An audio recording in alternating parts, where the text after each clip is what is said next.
Hey, Eastview family, happy Tuesday to you. Really hope that this week has started off well for you and that you've been diving into the Love My Community study resource. Believe it or not, it's week 6, and we're trying to remember who we truly are so that out of the abundance of our identity, we can live and love our community really well. This week is all about the Holy Spirit. It's from John 14.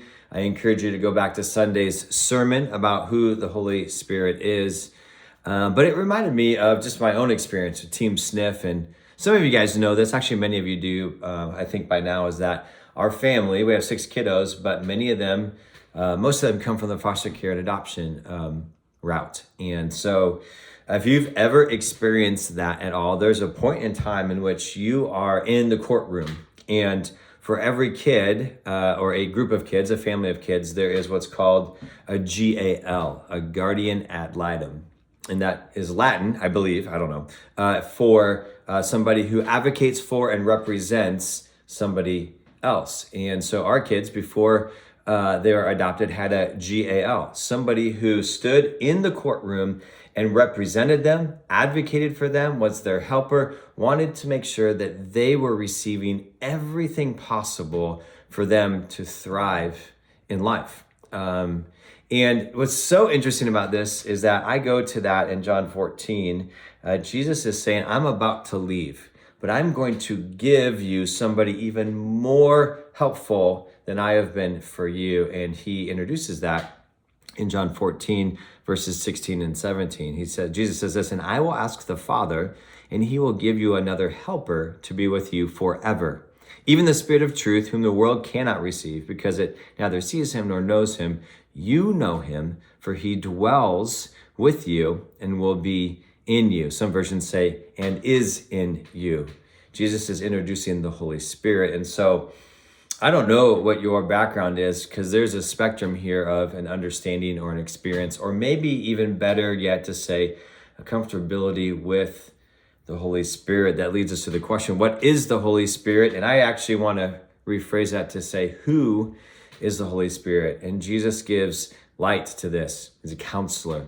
He's an advocate. He's a helper. He's an encourager. He is the bringer of truth. He is somebody who is in relationship with us. And there's so many other ways that I could describe this Holy Spirit. We even sing about the Holy Spirit in a lot of different songs at Eastview, like praise the Father, praise the Son, praise the Spirit, 3 in 1, talking about the Trinity, an active participant in the Trinity. But the big question is for you and I, who's the Holy Spirit?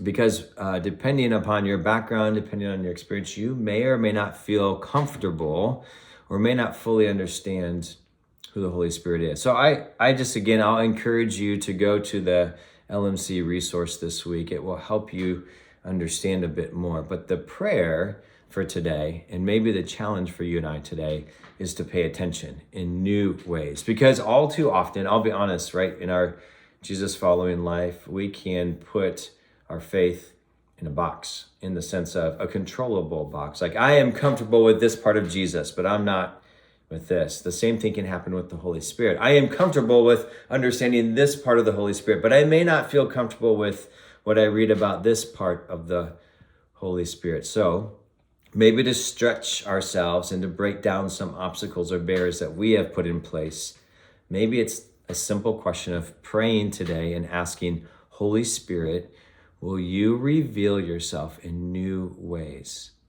And then allow the Holy Spirit to be the advocate, to be the counselor, to be the helper, to be the one that represents you in life. Gosh, there's so much more that I'd love to say, but for now, that's the question. Would you pray and ask the Holy Spirit to reveal himself to you in new and fresh ways today? Thanks so much. Have a great day.